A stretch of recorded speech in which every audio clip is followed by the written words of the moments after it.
En esta sesión vamos a hablar sobre la voluntad y sobre la noción de voluntad popular o voluntad colectiva. Vamos a empezar primero definiendo la noción de voluntad, luego vamos a explicar por qué no existe tal cosa como la voluntad popular, la voluntad colectiva o la voluntad del pueblo, y por último vamos a pasar a las implicaciones de la inexistencia de esta voluntad, por supuesto, ¿no? En primer punto, ¿qué es la voluntad? Hay que definirla, ¿no? Evidentemente. Si nos vamos al diccionario de la Real Academia Española, nos dice facultad de decidir y ordenar la propia conducta. Ahora bien, en mi opinión es una definición incompleta, porque a nivel filosófico se puede definir como la voluntad como aquella fuerza que hace que el cambio exista. Es decir, aquella fuerza que logra que la potencia pase a ser acto, de tal manera que implicaría más procesos que el de la decisión y el ordenamiento de la propia conducta. Por lo tanto, la voluntad puede estar presente, por ejemplo, en los árboles. Los árboles cuando crecen es porque tienen una voluntad de crecer y no la eligen, ni la deciden, ni la ordenan, como dice la RAE. Por ejemplo, también las leyes físicas, ¿no? La ley de la gravedad funciona porque hay una voluntad en la ley de la gravedad. Si no, no funcionaría. Por lo tanto, podríamos decir que la voluntad es de alguna manera el motor de el cambio en el mundo. El motor del cambio, en definitiva, ¿no? Cuando un objeto se mueve por una ley física, se puede decir que hay una voluntad que hace que la ley física mueva al objeto. Porque claro, la ley física en sí misma no se explica, ¿no? O sea, es lo mismo que decía Schopenhauer, no se explica que la ley de la gravedad siga funcionando sin tener un, digámoslo así, un motor detrás. O sea, eso es como decir que una máquina funciona sola sin estar encendida. Evidentemente las leyes físicas tienen que tener algo haciéndolas funcionar, porque si no simplemente dejarían de funcionar o funcionarían una única vez o lo que sea, ¿no? Evidentemente son nociones metafísicas que desconozco si el espectador conoce, aunque las hemos tratado hace mucho tiempo cuando este canal hablaba más de filosofía, ¿no? Pero bueno, la voluntad vendría a ser eso, ¿no? El motor detrás del cambio en el mundo, en el universo, para dejar las cosas claras. O sea que si una estrella explota es porque hay una voluntad. Si no, el cambio sería imposible, ¿no? Evidentemente la voluntad es algo que subyace a todo lo existente. Es decir, vendría a estar detrás del movimiento universal. Ahora bien, entendiendo esta definición de voluntad, las hormigas tienen voluntad, las plantas tienen voluntad, Dios tiene su voluntad también, y evidentemente también los seres humanos tienen su voluntad, ¿no? Hasta ahí todo bárbaro. Ahora, habría que hablar de la llamada voluntad popular ahora, ¿no? Claro, habiendo hecho esta introducción, habiendo definido la voluntad, ¿se podría decir que un pueblo tiene voluntad? Claro, a ver, si decimos que un pueblo tiene voluntad, tendríamos que decir que un pueblo es el causante del cambio. Pero claro, cuando se habla de voluntad popular, se habla de una especie de... cuando esa voluntad se refiere a lo popular, ¿no? Lo popular vendría a ser algo que está más allá de los individuos. Es lo popular, es como algo que los incluye, pero que no es esa cosa que incluye. O sea, a la que se está incluyendo. Me explico. Se dice el colectivo. El colectivo es una cosa que está por encima de los individuos, porque un individuo no hace un colectivo. Y un colectivo está hecho por varios individuos. Por lo tanto, se crea un nuevo conjunto que abarca a los individuos y que de alguna manera se nos intenta vender que tiene una voluntad propia y que existe esa voluntad propia, evidentemente, ¿no? O sea, se nos intenta vender que los colectivos, ya sean los países, los estados, las organizaciones, las familias, los equipos de fútbol o cualquier tipo de organización, se nos intenta vender que toma decisiones de forma abstracta, toma decisiones por sí misma. Y esta es la noción en la que se basa justamente cosas como la democracia, ¿no? Claro, es que el presidente es legítimo porque el pueblo lo votó. Ahora, ¿qué quieren decir cuando dicen que el pueblo lo votó? Quieren decir que hay algo más grande que los ciudadanos, que es justamente el pueblo, y esa cosa más grande, que está por encima jerárquicamente, es la que eligió al presidente. Y por lo tanto el individuo no tiene nada de lo que quejarse, porque el individuo forma parte de esa voluntad. Eso es lo que se nos intenta vender, ¿no? No estoy diciendo nada fuera de lo normal. A vos te dicen, el presidente tiene legitimidad porque lo votó el pueblo y vos sos parte del pueblo. Por lo tanto, tiene legitimidad para gobernarte a vos. Ese es el argumento, ¿no? O sea, como el pueblo lo votó y yo soy parte del pueblo, está bien que el presidente sea mi presidente. Aunque yo no lo haya votado, pero mi decisión individual no importa porque el pueblo, que es algo superior a mí, lo eligió. Ahora bien, el tema de plantear la voluntad popular tiene varios problemas, ¿no? Y como dije, luego vamos a hablar de las implicancias, ¿no? Luego vamos a hablar de las implicancias de este concepto, ¿no? Pero vamos a hablar un poco de... vamos a examinar si es posible que exista este tipo de voluntades superiores, ¿no? Para empezar, ¿se podría decir que un colectivo tiene conciencia? Y la respuesta es que no, porque los colectivos no toman decisiones. En todo caso, las decisiones las toman personas en el colectivo, sean los líderes, los gerentes o la mayoría, pero no la toma el colectivo. El colectivo en sí mismo no decide. No se podría decir que un colectivo eligió tal cosa. El colectivo en abstracto, ¿no? Lo que se podría decir es que el líder del colectivo eligió tal cosa o que la mayoría del colectivo eligió tal cosa. Pero no se puede decir que el colectivo en sí mismo eligió, porque el colectivo no existe. El colectivo es un conjunto de personas que se ponen de acuerdo porque tienen algo en común y actúan juntas, pero no es algo que tenga una existencia ontológica real, no es algo que subsista, es algo que depende de sus componentes y que en última instancia es algo más parecido a una forma de ordenarse mentalmente en el mundo que algo real. No es que el colectivo exista, es que vos te haces la idea del colectivo para encasillar a las personas. De tal forma que si vos vas a ver un partido de fútbol, en realidad vos no estás viendo a Nacional contra Peñarol. No estás viendo a Nacional contra Peñarol. Estás viendo a los jugadores de Nacional contra los jugadores de Peñarol. Y esto hace una gran diferencia. Porque en realidad, Nacional, dando el ejemplo del fútbol, por supuesto, se puede dar con mil cosas más, pero para que se entienda, Nacional no es una voluntad que se enfrenta a Peñarol más allá de los jugadores, sino que Nacional es una idea mental que nos hacemos, que no existe realmente, es una construcción mental que nosotros nos hacemos para ubicar a un porcentaje de los jugadores y separarlos del otro porcentaje. Es decir, cuando juega Nacional contra Peñarol, esa idea de Nacional es el conjunto de jugadores con una camiseta blanca. Todos los que tengan una camiseta blanca, con el escudo de Nacional acá, son los que vamos a llamar Nacional. Y los que tengan la camiseta amarilla y negra van a ser los que llamemos Peñarol. Eso es lo que ocurre realmente. No es que exista Nacional y Peñarol. No es que juega Nacional contra Peñarol. Juegan jugadores, los cuales están en un equipo, y la forma que tenemos de ubicarnos, la forma que tenemos de interpretar eso que está pasando en la cancha, es decir, bueno, los de la camiseta blanca juegan para un lado, los de la camiseta amarilla y negra juegan para el otro, a estos les llamamos Nacional y a estos les llamamos Peñarol. Pero no es que se enfrente Nacional contra Peñarol. Lo mismo ocurre con cualquier otro tipo de organización. O sea, no es que exista la voluntad popular. En todo caso, el pueblo toma sus decisiones individualmente. Ahora bien, habiendo aclarado esto, es claro con el tema del fútbol. Es decir, cuando hace un gol Nacional, no hace el gol Nacional. Hace el gol el Diente López o hace el gol Erazo o Sanabria o el Ojito, ¿sí? Pero no hace el gol Nacional. Cuando Nacional ataja un penal, no lo ataja Nacional, lo ataja Mejía, ¿no? Y así con todo. Dentro de cada decisión hay un individuo. Dentro de cada acción en el grupo hay un individuo. Es absurdo pensar que Nacional hizo un gol, porque el gol lo convierte el jugador. Repito, estoy hablando de fútbol para que se entienda, porque creo que es un ejemplo muy fácil, ¿no? Pero se aplica a cualquier cosa. Es decir, una política pública no la piensa el pueblo, una política pública la piensa, la diseña, la implementa un político o un conjunto de políticos que se ponen de acuerdo en implementarla, no la voluntad popular.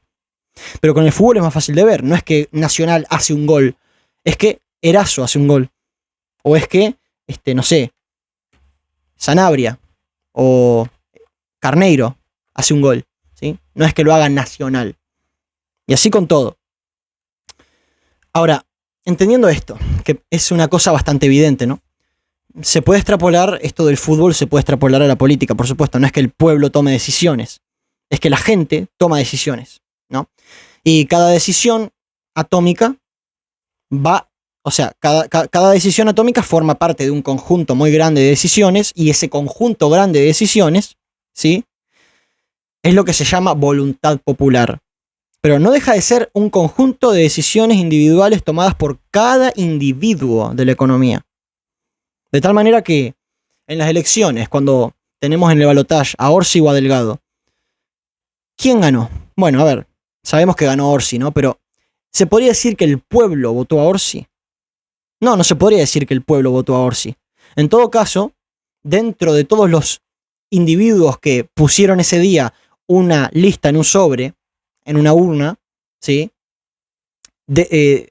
digámoslo así, todos esos individuos que ese día pusieron listas, ya sea de Delgado o de Orsi, ¿sí?, contribuyeron a crear un gran conjunto de votos, y al contar esos votos dio que la mayoría votó a Orsi, y por tanto Orsi fue el candidato que asumirá la presidencia. Pero no quiere decir que el pueblo haya elegido a Orsi, porque tenés un 45% que no eligió a Orsi, porque Orsi ganó con un 55%, no con un 100%.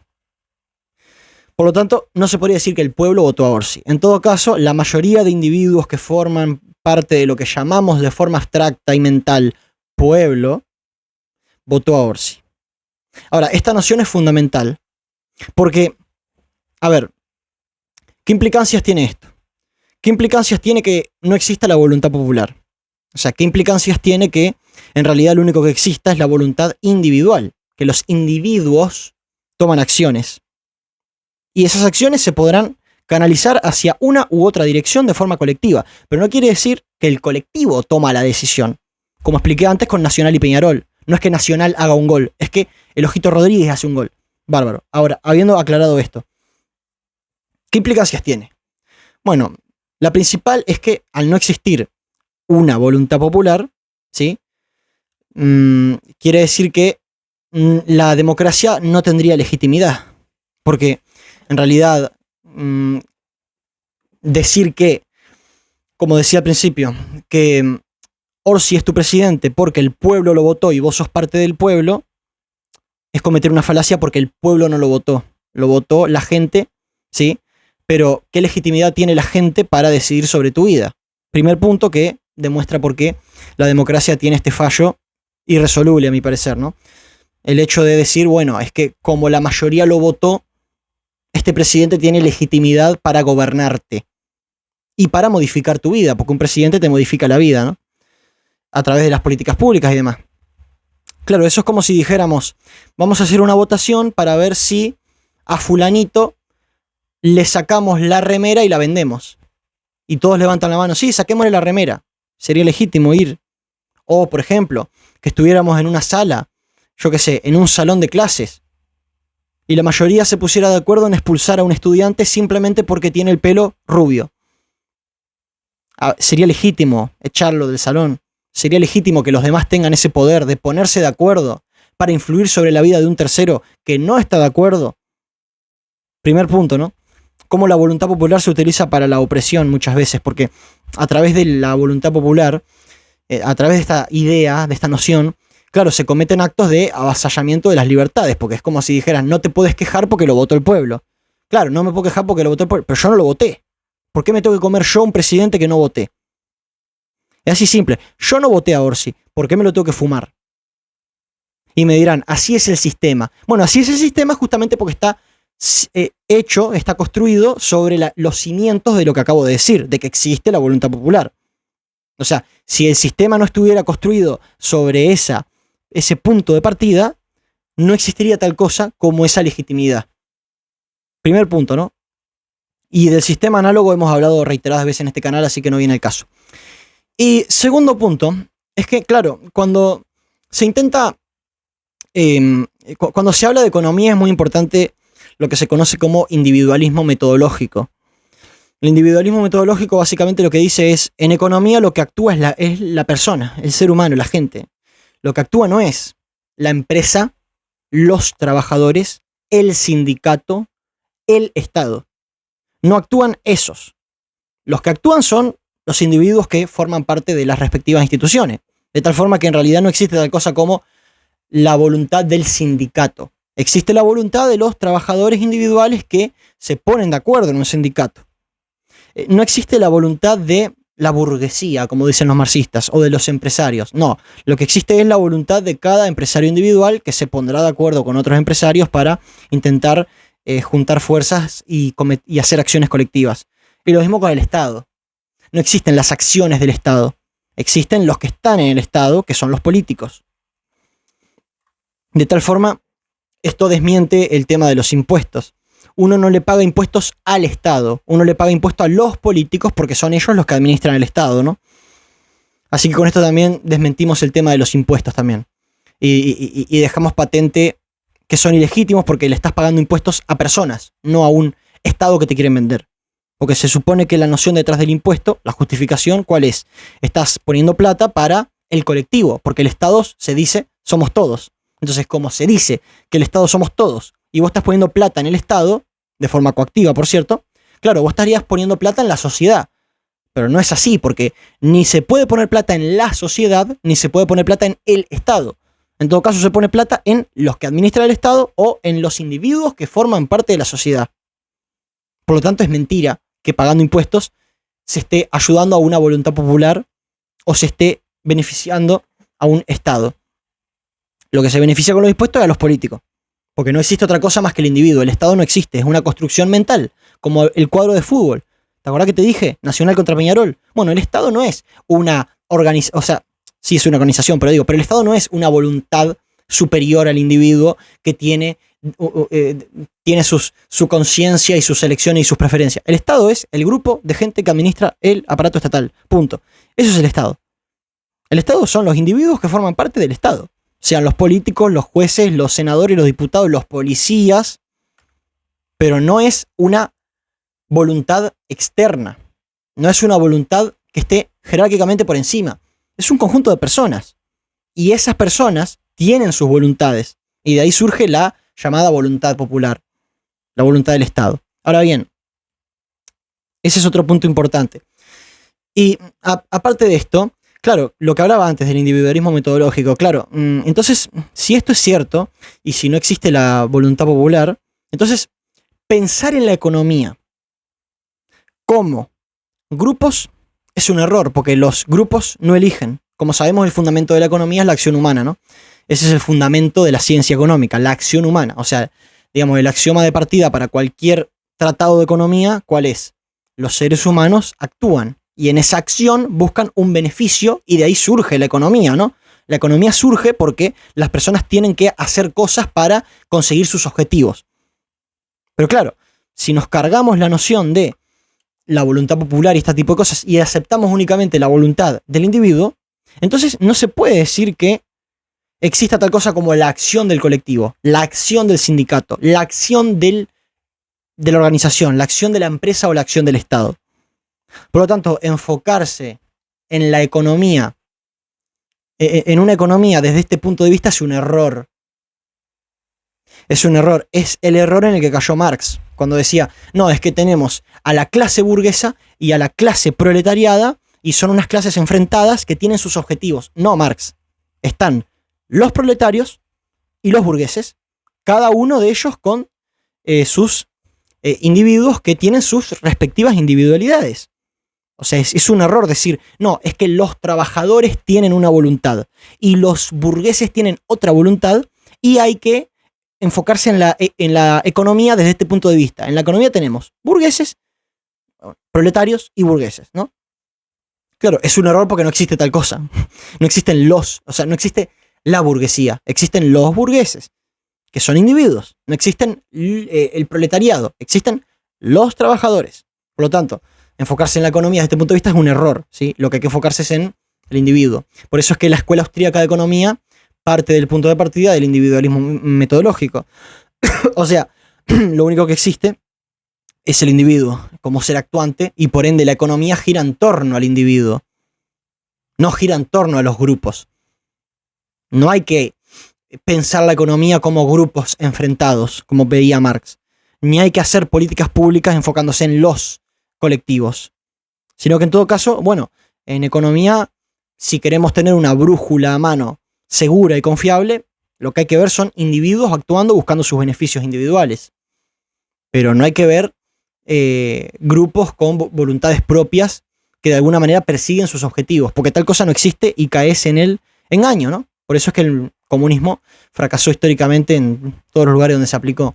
Entre otras cosas porque considerar que los colectivos tienen voluntad propia hizo que el comunismo, entre otras cosas, avasallara las libertades individuales en pos de un beneficio social. ¿Y qué terminó pasando? Que ni hubo beneficio social ni hubo beneficio individual, no hubo beneficio de nada, hubo hambre. Eso fue lo que hubo. ¿Por qué? Porque se pusieron los prismáticos sobre el colectivo. Entre otras cosas, repito, pero uno de los errores de la teoría marxista es poner los prismáticos sobre el colectivo, cuando ese colectivo es una ilusión, no existe. Es una construcción mental. Lo que existen son las personas que se juntan en una organización y pretenden conseguir objetivos comunes, pero no existe un colectivo, ¿sí? Así que bueno, este es el video de hoy. Quería hablar de este tema que me parece que es sumamente importante para entender un poco tanto el libertarismo como la escuela austríaca, como el individualismo metodológico y cuáles son sus fundamentos, ¿no? Además nos sirve para entender por qué la democracia es un error, por qué la democracia está injustificada. Y claro, todo argumento en contra de la democracia es un argumento a favor del anarcocapitalismo, por supuesto, ¿no? Evidentemente, o sea, cuando hablamos de el Estado, evidentemente hay dos opciones, o hay Estado o no hay Estado. Esas son dos opciones que hay. No puede haber Estado los lunes, los martes y los jueves y anarquismo los miércoles, sábado y domingo. No, eso no existe. O sea, o hay Estado o no hay Estado. Si hay Estado, sabemos que la voluntad estatal no existe, porque no existe la voluntad colectiva. Por lo tanto, eso es un argumento a favor de la ausencia de Estado. Por lo tanto, al hacer este video, no solamente estamos criticando la noción de democracia, sino también estamos defendiendo con el mismo argumento la noción de anarquía, porque no hay otra opción, es una u otra, no existe otra cosa. O hay Estado o hay anarquía. Te acabo de dar un argumento en contra del Estado, así que es un argumento a favor de la anarquía. Es como si yo te diera un argumento, a favor de la existencia de Dios, sería un argumento también en contra del ateísmo. No solo un argumento a favor de Dios, sino también en contra del ateísmo. De la misma manera, ¿no? Así que bueno, este es el video. Espero que te haya gustado, que te haya servido, que hayas aprendido algo nuevo. Y nos estamos viendo del otro lado. Hasta la próxima. Si te gusta mi contenido y querés apoyarme, te invito a formar parte de los miembros del canal, donde vas a poder tener acceso a un grupo de WhatsApp exclusivo conmigo. También te invito a pasarte por mi cuenta de Instagram, @satsusantiago, donde subo contenido todo el tiempo. Muchas gracias por ver el video.